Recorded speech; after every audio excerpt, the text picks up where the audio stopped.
সেই জাতীয় ঐক্যে আসলে ওনারা কি মেসেজ দিচ্ছেন, মানে কি চাচ্ছেন সরকার?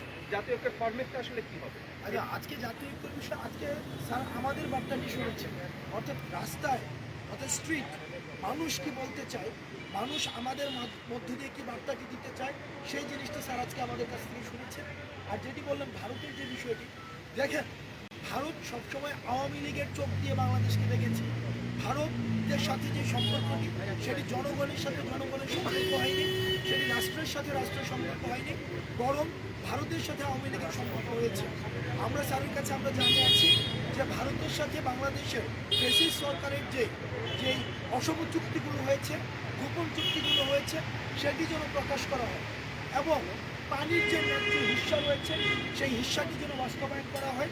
জ্বালানি সহ যেই আমাদের সীমান্তের যেই হত্যাগুলো করেছে সেই হত্যাগুলোর জন্য বিচার নিশ্চিত করা হয় এবং বাণিজ্য যেটি রয়েছে বাংলাদেশের সাথে সেটি যেন ন্যায্যতার সাথে হয়, সেইটির ব্যবস্থা যেন করা হয়।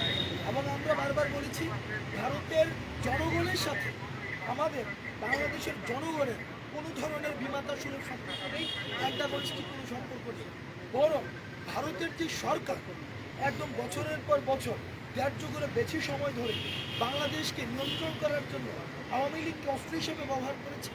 আমাদের যে প্রশ্নটি, আমাদের যে অস্বস্তিটি হচ্ছে সেই জায়গাতে আমরা ভারতের কাছে আমাদের ছাত্র নাগরিকদের কাছ থেকে উদাত্ত আহ্বান জানাবো, ভারতের সাথে বাংলাদেশের যে সম্পর্কটি সেই সম্পর্কটি যেন জনগণের সাথে জনগণের এবং সেটি যেন রাষ্ট্রের সাথে রাষ্ট্রের। মানে আজকে কি শুধু আপনারা বৈষম্য বিরোধী চারজনের তার সাথে বৈঠক করলেন, না ভেতরে আরো কেউ ছিল? সামনে আসবেন। সামনে ছাত্র আন্দোলনের আমরা যারা কেন্দ্রীয় আহ্বায়ক কমিটি আছি আমরা এসেছি এবং এছাড়াও আন্দোলনে যারা অংশগ্রহণ করেছেন এবং আমরা আজকে দেখা করেছি আমাদের বক্তব্য জনগণের পক্ষ থেকে আন্দোলনকারীদের পক্ষ থেকে বক্তব্য। অন্যান্য রাজনৈতিক দলের কোনো ছাত্র সংগঠন আসে নাই? আজকে ছাত্র না, আজকে শুধু আমাদের সাথেই আলাপ হয়েছে।